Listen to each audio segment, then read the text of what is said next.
जय हिंद दोस्तों, मैं विकास भारद्वाज आप सभी का मेरे इस channel law for RPF LDC में स्वागत करता हूं। आज के इस वीडियो में हम लोग उस नोटिफिकेशन की चर्चा करेंगे जिसके लिए हम लोग इतने दिन से जद्दोजहद और दिल से तैयारी कर रहे थे। तो आज 1/3/2021 को यह लेटर निकाला गया है। किनके द्वारा? तो chairman DPC ASI selection under rule 72 के द्वारा, जो कि वेस्टर्न रेल से बिलोंग करते हैं, और ये सारे लोगों को एड्रेस किया गया है।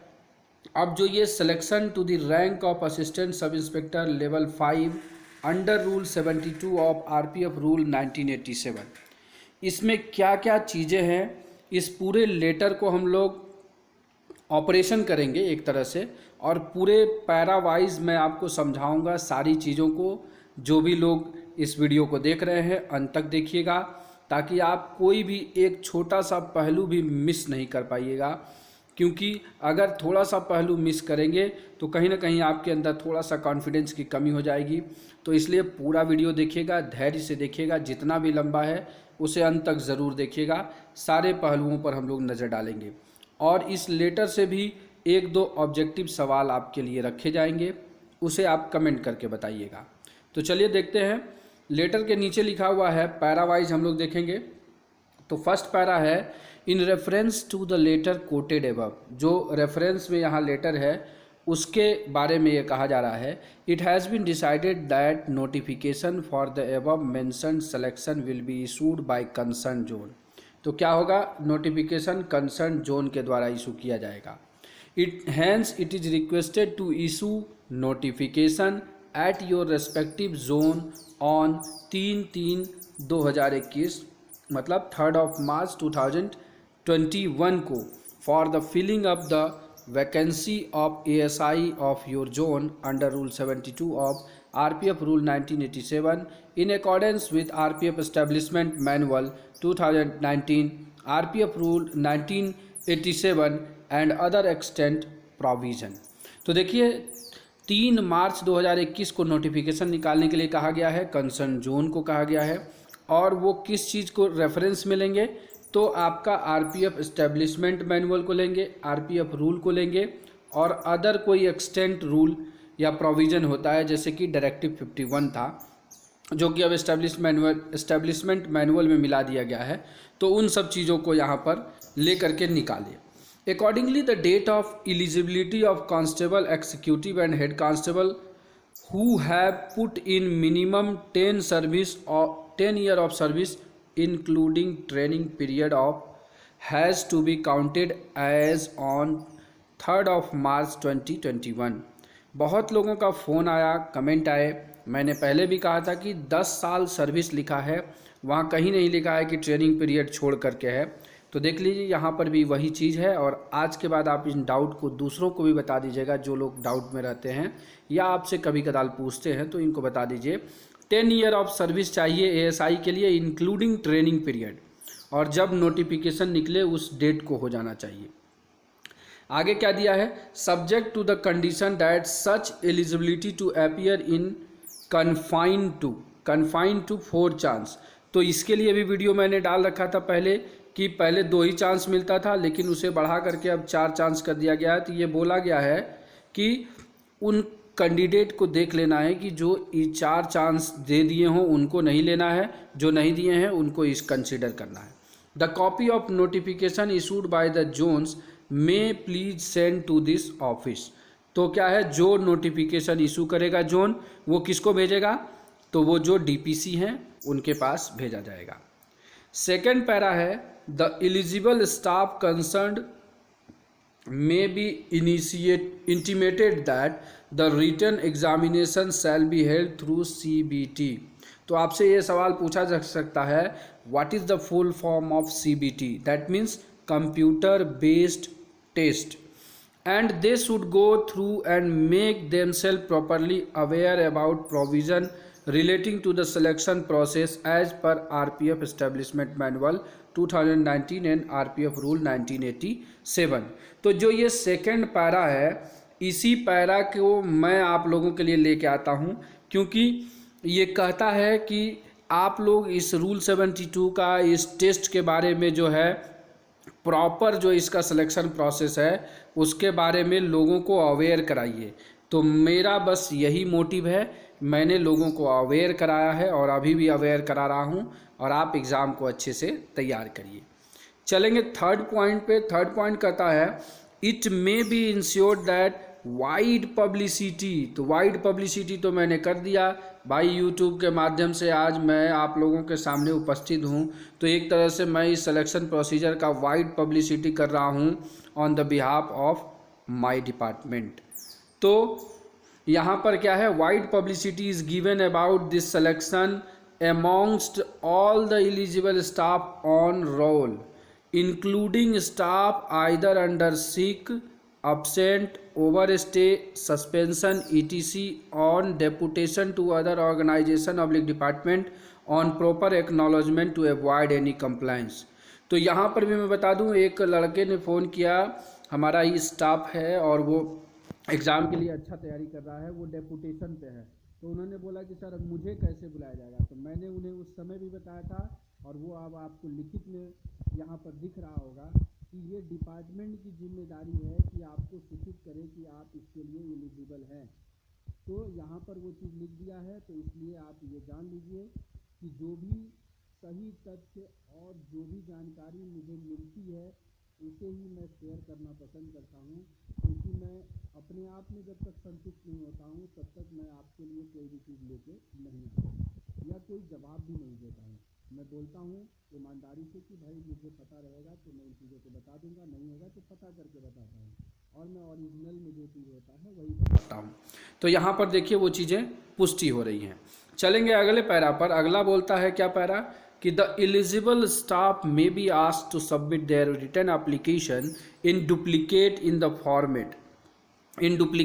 The format vide annexure A. जो एनेक्सर ए नीचे हम लोग देखेंगे, और ये लेटर मैं आपको नीचे डिस्क्रिप्शन बॉक्स में लिंक दूंगा, वहाँ पर आप डाउनलोड कर करके वहाँ से फॉर्म आप भर लीजिएगा अगर किसी को फॉर्म कहीं नहीं मिल पा रहा हो तो annexure A to their in immediate post unit incharge to appear in the selection within 14 days. तो 14 दिन के भीतर जो नोटिफिकेशन का डेट है, मतलब 3 तारीख को नोटिफिकेशन निकल रहा है, 14 दिन जोड़िए, मतलब कि 16 तक आपको ये भर करके अपना विलिंगनेस दे देना है। तो इसको ध्यान रखिए कि समय रहते सभी लोग विलिंग कर दीजिएगा। और मेरा 1000 का टारगेट जो है उसे भी याद रखिएगा, ऑल इंडिया पर 1000 मेरे सेलेक्ट होने चाहिए मेरे से जो भी जुड़े हैं। तो चलिए आप लोग जद्दोजहद के साथ मेहनत करते रहिए और मेरे साथ जुड़े रहिए। आगे देखते हैं, कहता है as such last date of submission of application to their controlling officer by eligible candidate will be 16/3/2021। ठीक है, तो 16 मार्च तक इसका लास्ट डेट है। To avoid entertaining late application at post unit level making diary entry of candidate submitting application may be ensured. तो आप लोग भी जो सबमिट करिएगा तो आप इंश्योर कर लीजिएगा कि आपके सबमिशन का डायरी हो गया हो पोस्ट में, या जो भी कंट्रोलिंग जैसा भी चीज़ हो। अगर पोस्ट नहीं है तो उसके लिए कोई डाक रजिस्टर होगा, तो उस रजिस्टर में आपका डेट लिखा जाए, इसको इंश्योर कर लीजिएगा। चलेंगे अगले पॉइंट पर। तो after last date of submission of application the post/unit incharge shall convey the number of candidate who have submitted application for appearing in the selection test and forward the original application of the candidates in duplicate to senior DSC office on next day, that is 17th March 2021 for necessary scrutiny of application। मतलब 16 तक आप post पर देंगे तो यहाँ से आपको काम करने का हायरार्की पता चलेगा। तो हायरार्की क्या है, पोस्ट लेवल से फिर 17 तारीख को DSC तक जाएगा, इसके बाद जो है ये डिवीज़न लेवल पे चला गया तो फिर PCSC को जाना होगा। तो आगे PCSC के बारे में ही कुछ दिया होगा, वो चीज़ देख लेते हैं। पहले अभी सीनियर DSC के बारे में या DSC के बारे में दिया है। तो स्क्रूटनी के लिए वहाँ जब पहुँचेगा तो क्या होगा, जो कंसर्न डिविजनल अथॉरिटी है या यूनिट हेड है, जिनको कि कंट्रोलिंग अथॉरिटी कहा गया है on receipt on the application shall make proper scrutiny of service record of staff to determine their eligibility for the selection process. मतलब कि जब जिसका विलिंगनेस पहुंच जाएगा उनका सर्विस रिकॉर्ड निकाला जाएगा और स्क्रूटनी किया जाएगा कि वो एलिजिबल हैं या नहीं, वो शैक्षणिक योग्यता रखते हैं या इस एग्ज़ाम में बैठने की योग्यता रखते हैं कि नहीं रखते हैं। और यह स्क्रूटनी प्रोसेस जो है 3 दिन के अंदर 17 से लेकर 19 तक में कंप्लीट कर लेना है।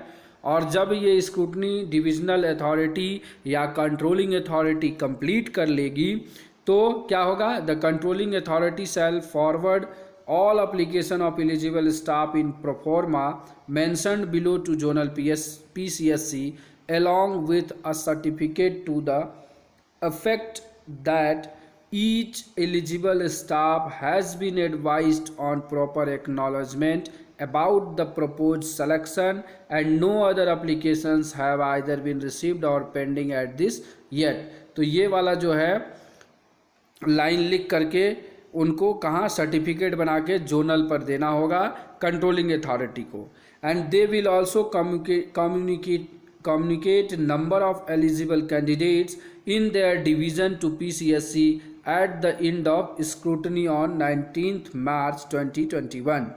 फिर क्या होगा, zonal PCSC in turn shall convey the consolidated number of eligible candidates from their zone to DPC chairman on 19 March 2021 through RSMS so that venue of examination can be decided depending upon number of eligible staff। तो जब zone में चला जाएगा तो zone से सिर्फ क्या देना है, नफरी देना है, नंबर्स बताने हैं। किनको, तो DPC को नंबर बताए जाएंगे कि हमारे जोन से इतने आदमी हैं, ताकि आपका सेंटर अलॉटमेंट देखा जाए और सारी चीज़ों को वहाँ देखा जाए।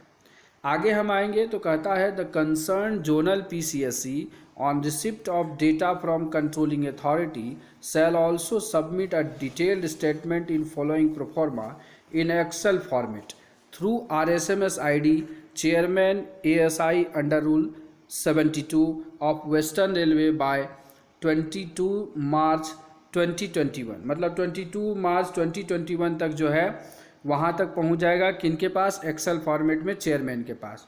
और जो हार्ड कॉपी है, further hard copy of completed proforma is sealed cover along with 1 copy of application submitted by the eligible staff concern to be sent to DPC chairman. 1 copy of application submitted by the staff shall be retained in respective PCSC office for record purpose. तो आप जो form भरेंगे, जो pro forma नीचे है, उसे आप duplicate form में भरेंगे। मतलब कि या तो आपको 2 फॉर्म या तो 3 फॉर्म भराया जाएगा, ताकि एक डिवीज़न, एक PCSC और फिर एक चेयरमैन के पास ओरिजिनल चला जाएगा, इस तरीके से। तो ये प्रोफॉर्मा है, ये जोनल PCSC मतलब PCSC इस फॉर्मेट में देंगे, तो ये आपके काम का नहीं है। आगे क्या दिया है, further keeping in view of covid hazard, जो कोविड-19 की ये हैज़ार्ड है, महामारी है या उथावलापन कहिए, उसमें उतल फुतल में 1 officer not below the rank of JAG। तो आप लोग कमेंट करके बताइएगा what is the full form of JAG। JAG आपके लिए पूछा जा सकता है, तो JAG का फुल फॉर्म कमेंट करके बताइएगा। तो may be nominated by zonal headquarter to ensure service records are updated and to prepare verify and certified the details of service of APAR grading. Comment करके बताइएगा APAR जो है किस नियम में वर्णित है, APAR के बारे में किस रूल में बताया गया है। तो APAR grading for the period of 2015-16 to 2019-20, मतलब कि 2015-16 से लेकर के 2019-20 तक का जो है आपका APAR जो है उसके बारे में ग्रेडिंग का वो उसको भी इनक्लोज किया जाएगा एनेक्सर B में। And send to the same to the chairman DPC, और चेयरमैन DPC के पास ये सारा चीज़ भेजा जाएगा। If any of APR is not available. अब यहाँ पर भी एक आदमी का फ़ोन आया था कि सर मेरा तो APR ही नहीं लिखा गया है बीच में, इन बीच में, तो क्या होगा। तो उसका जवाब मैंने उसे कहा था कि या तो आपका APR फिर से लिखा जाएगा या फिर आपको आगे पीछे के ईयर का APR आपके लिए उसमें ले लिया जाएगा। तो वही चीज़ यहाँ लिखा है, if any of the APR is not available in case of any candidate non initiation certificate along with previously available APR grading prior to these 5 years should be submitted। समझ गए? मतलब कि या एक तो नॉन इनिशिएटेड सर्टिफिकेट बनेगा और आपका इस पीरियड के पीछे का जो APR है वो लिखा गया हो तो उसे सबमिट करके कंसीडर किया जाएगा। The updated service record as well as APR of eligible candidate for the period of 2015-16 to 2019-20 may also be kept ready to at your office to be cross examined by DPC at short notice as when intimated to the zone। कि zone को ये जिम्मेदारी दी गई है कि service record, APR और ये सारी चीज़ों को तैयार रखेंगे। जब भी DPC हो तब आपका क्रॉस एग्जामिन कर सकती है, उनको डाउट हो तो। अगला है in terms of RPF establishment manual 2019 all the eligible candidates have to bring their official photo identity card in addition to the command certificate/movement order bearing signature of the candidate duly attested by the post unit in charge at CBT exam center to prevent impersonation। किसी प्रकार की गड़बड़ी ना हो इसके लिए आपके लिए क्या है, आप अपना ऑफिशियल फ़ोटो आइडेंटिटी कार्ड ले लीजिएगा, कमांड या मूवमेंट सर्टिफिकेट लीजिएगा, उसमें आपका सिग्नेचर ज़रूर हो कैंडिडेट का और वो अटेस्टेड भी किया गया हो यूनिट इंचार्ज के द्वारा। तो इन सब चीज़ों को ध्यान में रखिएगा। It is therefore requested to ensure that necessary photo ID in favour of eligible staff are issued if not possession. अगर किसी के पास नहीं है कोई ऑफिशियल ID कार्ड तो उनके लिए स्पेशल इशू किया जाएगा और वो उसके पोजेशन में मतलब उसके साथ रहे। अंतिम में देखते हैं क्या लिखा है कि the eligible staff concern who applies to appear in the selection test may also be advise to be in readiness to appear in the selection test at short notice. आपको कभी भी शॉर्ट नोटिस पर इस selection test में appear होने के लिए तैयार रहना होगा। अगर कोई staff if any staff is on leave, छुट्टी पर है, सिक, बीमार है इत्यादि किसी कारण से है, they may be advised through messenger and their acknowledgement be kept in office for record purpose. अगर वो ऐसा है तो उसको आदमी भेज करके, मैसेंजर भेज करके कैसे भी हो उसे सूचित किया जाएगा कि आपका एग्ज़ाम है। All efforts may be made to ensure that all eligible staff are able to submit their application by the deadline. तो मैंने अपनी तरफ से एफर्ट कर दिया है, ये वीडियो आप लोगों के पास पहुंच गया है और जितने से ज़्यादा लोगों के पास इस वीडियो को आप शेयर करिए, उनके पास ये जागरूकता अवेयरनेस फैलाइए ताकि मेरा ये मुहिम सक्सेस हो सके। एंड लास्ट पैरा क्या कहता है, it is requested to use R SMS ID ये chairman_ASI_72 of Western Railway for correspondence and sending records related to the said selection process। और यहाँ पर आपके पास हस्ताक्षर है किनके बारे में, DPC का हस्ताक्षर यहाँ पर किया हुआ है।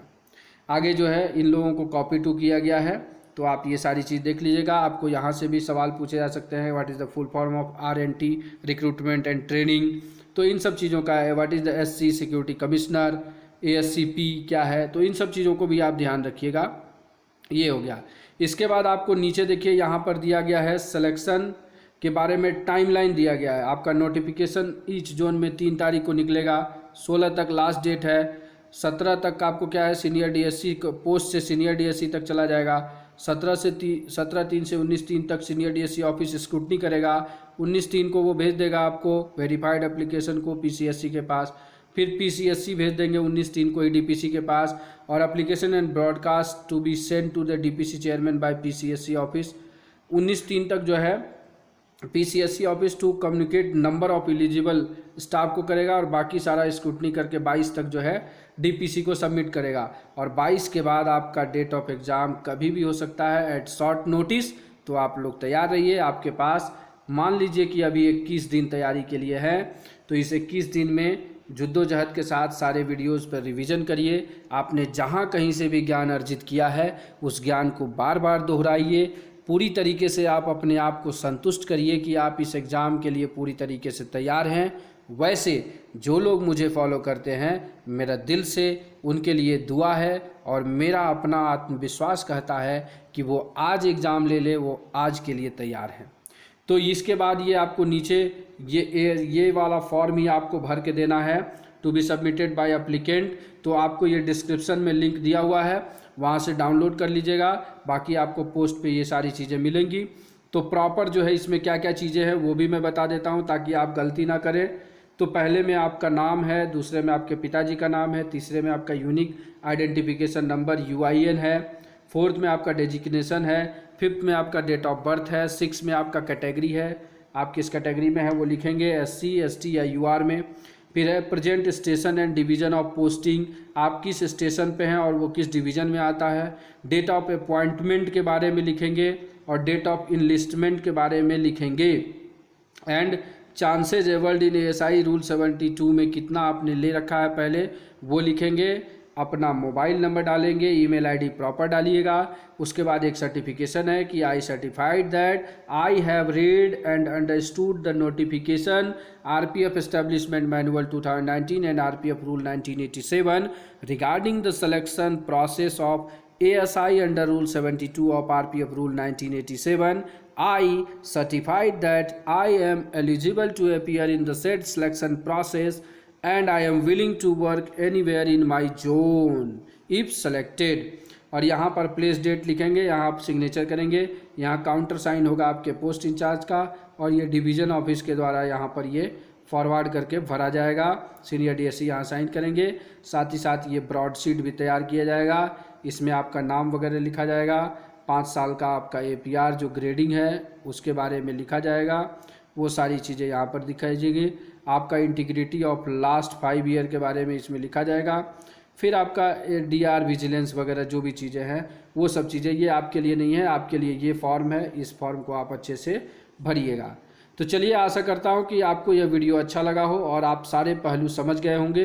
तो अगर आपको वीडियो यह अच्छा लगा तो वीडियो को लाइक करिए, साथ ही साथ इस वीडियो को ज़्यादा से ज़्यादा लोगों के पास शेयर करिए ताकि ज़्यादा से ज़्यादा लोगों को मैं भी अवेयर कर पाऊँ इस वीडियो के माध्यम से और उनके लिए ये जागरूकता ला पाऊँ कि आप भी ज़िंदगी में आगे बढ़िए और सदा प्रगतिशील रहिए, ज़िंदगी में सफल बनिए और उत्कृष्ट कार्य हमेशा करते रहिए। चलिए, इसी आशा के साथ मैं इस वीडियो को समाप्त करता हूँ। इस वीडियो को ध्यानपूर्वक देखने के लिए आप सभी मित्रों का प्रेम पूर्वक दिल से धन्यवाद।